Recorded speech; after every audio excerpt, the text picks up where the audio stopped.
Hey guys, it's Nian, and I am bringing you the first of my replays that I have garnered of Dreamhack Valencia 2012, which happened, well, it finished yesterday. All these replays are from the final day. I'm starting with a quarter-final game of M胱ForGG up here as the Blue Terran, and down here in the bottom corner as the Zerg. It is going to be Team Evil Geniuses Stephano. Ignore the M and then the cross of Lorraine. It is actually EGStephano. I don't think he's changed his European account yet. I know that he has changed his American account, but it depends how many free renames you get. I have actually tried to do some research on this, and Stephano is actually the first. Well, he's the highest earning player for the year 2012. He's beaten out all the Koreans, which include MC, Nest-T, and MVP. He's the fourth earningest player of all time behind MC, Nest-T, and MVP. And so he's won a lot. His most recent win was WCS Europe, actually, which was the weekend before Dreamhack Valencia. So that is a bit of background on Stephano. He was easily the favourite. Well, in the context of this game, he still is the favourite to win Dreamhack Valencia after his dominating performance. However, he has said that he didn't actually practice StarCraft at all for the best part of a week. So I don't know how much that'll help his chances, but probably won't help him too much. But 4GG has had a tiny bit of recent tournament success. He came third in the Asus Republic of Gamers tournament. I actually cast his semi-final match. I haven't cast the third place match, but he also most recently came second in the recent Heart of the Swarm Cup, sponsored by Nvidia, which was presumably demonstrating the way it's meant to be played. I think that's Nvidia's title slogan thing. But both players going for fairly quick expands. I think 4GG might try 3 command center, because that always tends to go well. But double barracks for the bio play, and the lone drone scouting, and the Overlord just trying to pick up whether, yes, he does see the early expansion. So Stephano might decide to go quite early Ling pressure, but instead he's going for double queen, and that will probably signify that he's going to try and go for a more macro-orientated game. 4GG is a Korean Brood War pro gamer. He won 1 MSL a couple of years ago, and he also played Terran in Brood War. Quite a lot of the professional Korean players decided to switch over from one race to another. I think quite a lot switched from Zerg to Terran, and quite a lot switched from Terran to Zerg, which is quite strange. But a lot have just stayed Protoss, which is a bit of an anomaly. But we're going to see triple racks from 4GG, and taking his both gases at the moment. But we're going to see quite heavy bio play, which might be easily shut down with a good infester counter. But it depends how well 4GG can micro. But 5 Marines here, going to deny any early Ling pressure. Looks as though he has got Ling speed coming down. Does he have any Lings out on the field? No, not yet. However, he is getting quite a bit of lava at the moment. This is Stephano I'm talking about, not 4GG. It'd be a bit weird if Terrans had lava. But looks as though he is getting Ling speed and a Roach Warren, so he could be trying to go for his patented 12-minute max with Roaches, which is usually quite good against smaller forces, not if they've got Marauders. However, the Tech Lab will probably, there's going to be Marauders, so the Roaches aren't going to be as effective, because Marauders just eat Roaches for breakfast, lunch and dinner. And there is going to be a partial wall here for 4GG, just trying to cut down, because Zergs love wide open spaces. It means that they can get an easier surround on small groups of units like this. But there are going to be quite a lot of Overlords flying around, trying to deny any possible drop route. And just 4 Roaches going off in a scouting party. 5 Roaches actually, I didn't see the other one over there. and it looks as though 4GG might be sending his own welcoming party. And that roach is probably going to go down, and he decides to wisely retreat, because 5 roaches versus 2 marauders and a lot of marines. How many marines? You may say the answer is about 14-ish. Yeah, 14 there. So 4GG actually going to be trying to pack on the early pressure. Stephano trying to get his creep spread up and running, but 4GG is going to deny that with a scan. Pushing up into the main. Going to try and focus down the roaches, possibly go for the queens instead. 1 queen goes down, however, marines are beginning to fall. 4GG wisely pushes back, because with the other queen and the roaches, he isn't going to be able to last very long, and he needs to get off creep as quickly as possible, because the lings are coming, and they do have speed.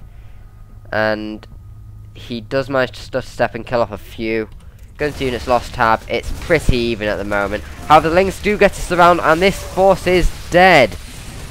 4GG losing quite a lot of units there. And why do I keep saying Tasia? It's probably because I just cast 4GG versus Tasia actually, from the EGStephanoRC. But that bunker going to, and the wall off going to completely deny that counter attack from EGStephano. 4GG has lost 500 more resources, which is always a setback when going against a macro orientated race. But Stephano is going to place a couple of lings up here to deny the 3rd command center, which is usually a standard play from Zerg. There's going to be a second bunker here, which I think will be able to defend if any lings do decide to come down this area, as well as back up if the wall begins to get broken down over there. Which is more likely, given that the engineering bay has a significant amount more health, well, more than double health than the supply depots.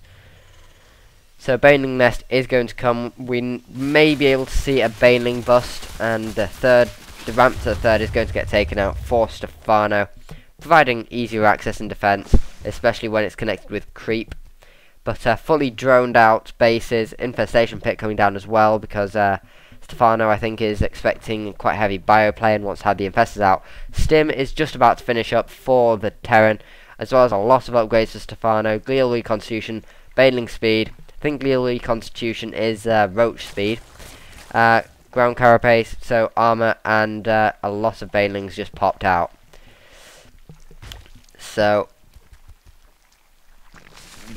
if we go to the income tab, and it's pretty equal. I think 4GG might be using quite a few mules, but 2 base against 3 base. Those 2 bases are going to get mined out quickly on mules, and it's oversaturated here by an order of 2.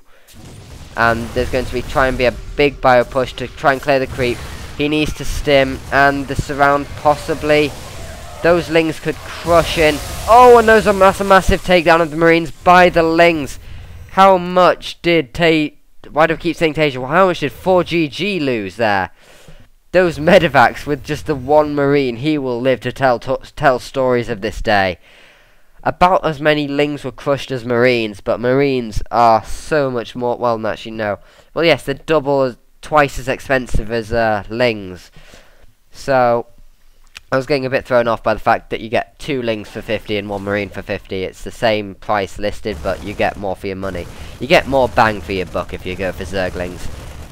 So that's really the Zerg incentive. 4GG is going to try and break down the ramp to the 3rd, try and claim the 3rd. Those 2 lings, if Stephano has burrow, which he might do, the hive is almost there.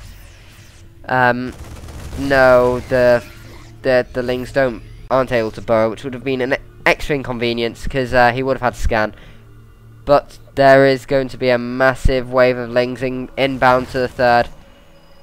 And Stephano decides to sit back a while and wait for some more banelings to grow, because they don't grow on trees, you know, they grow on the ground. And melee 2-2 as well as infestors coming out. This could get pretty intense here. Concussive shells coming out as well as a siege tech upgrade. The 3rd floats down, and a few sacrificial lings come in, presumably just to club supply.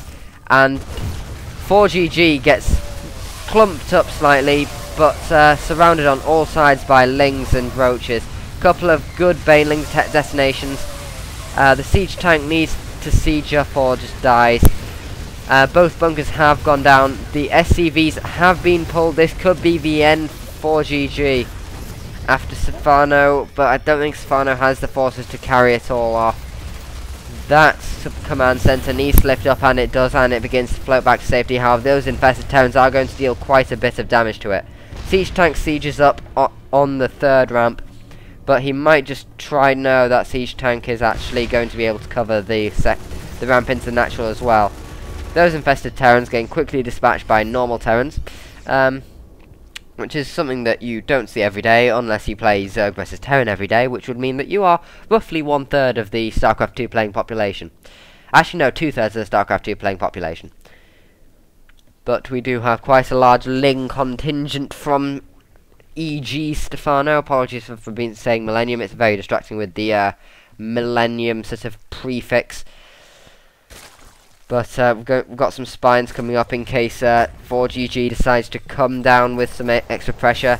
Missile turrets coming up because by this time in the game it's presumed that that Stephano will have hive tech, which he does, and that he might have a spire somewhere, but I don't think I see a spire. So we don't actually have any Muta or Broodlord play imminent. I'd have thought that he could have used some energy on that queen just to shore up just like put a creep tumor there, meaning that he doesn't have to use an overlord.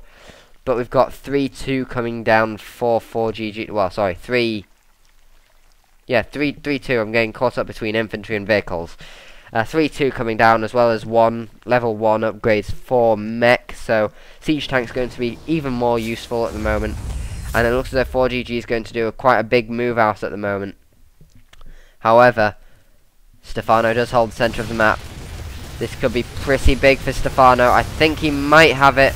4GG having to retreat. The siege tank's actually sieging up, so he is going to try and hold the line here, trying to clear up the creep highway down the centre of the map, which is oh so important when fighting Zerg, because the movement speed bonus can just make them so easily get us around. And that is going to be quite a few Banelings coming out, as well as Ultras.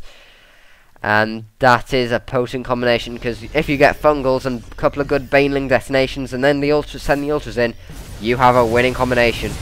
That queen going to be taken out pretty quickly, but I think that 4GG might be just trying to go into the lion's den here. That scouting force going down pretty quickly for 4GG, and I think this unit's lost tab is going to be so important in the upcoming engagement. Siege tank sieges up, but it will get taken down too quickly. Fungals on the siege tanks, Fungals on the Marauders. The Ultralists come in from another angle, and the Lings and Banelings coming in from the top. I think that this is going to be game over. The Infested Terrans adding in the destruction to Medivacs. And the third will surely get taken down for now. And also the natural, I think some Lings managed to run up in there and do some slight economic damage. But this is 4 base Zerg against 2 base Terran at the moment. Stephano will also have the massive production advantage. We actually have a Spire as a follow-up coming for this, as well as 7 Ultralisks. Yes, 7. Stephano loving his Ultralisks at the moment. And just a stream of Lings coming in. It's 4GG going to try and stutter step as best as he can. And it might not be enough. Those Marauders going to be pretty good counter to any Ultras that come. But that third base has seen it all. It's seen Ultras, it's seen Lings, it's seen Banelings. It all it needs to see is a couple of air units, and it will have been through the wars quite literally. The Ultralisks are actually able to get up into the natural at the moment, but they are going to try and start cutting through those Marauders. Those Marauders backed into a corner only just get picked up by the Medivacs, just shredding all the SCVs that are trying. And I think that this is definitely game over for 4GG. I say it a lot, and there it is. There's the GG. When he saw those Ultras, 4GG must have suddenly just gone, oh, that might be a slight problem. So, I will see you in game 2. 4GG leads this best of 3. Sorry, not 4GG. Stephano leads this best of 3. 1-0. And I will see you in game number 2.